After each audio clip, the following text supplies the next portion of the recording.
Hai, okay, so sekarang saya berada di Yogyakarta. Boleh tahu tak nama Puan dan Kejaya sekarang? Saya Puan Asmisha, saya seorang guru sains di sekolah rendah. Sekarang saya part time buat bisnes public policy. Oh, okay. So, terpanggil cikgu lah. Cikgu Asmisha adalah cikgu dan tapi part-time juga buat bisnes public go. So, boleh tahu tak kenapa cikgu buat bisnes public go? Okay, bisnes public policy usahanya segala kata sebagai exit plan untuk financial freedom dengan time freedom.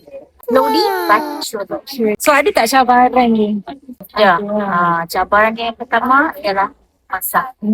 Pengurusan masa sangat penting.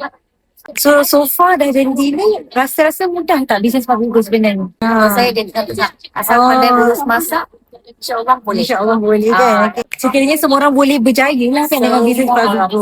Faham. Semua juga disediakan. Yang the best. Yes, kita ada toolset, skillset. Yang paling mahal kita ada mentorship. Yes, Bersama betul. circle yang positif dan sangat membina lah kan. Kita pun bukan Kita bukan satu tim plan, kan. Tapi pasti boleh ni sama-sama. Alright, so jadi kalau tuan-puan yang belum lagi simpan emas ataupun bergelar seorang guru sedang mencari peluang untuk tambah income, korang boleh saja komen emas di bawah dan join group kami untuk sama-sama jadi dealer bersama G100 Network. So bye.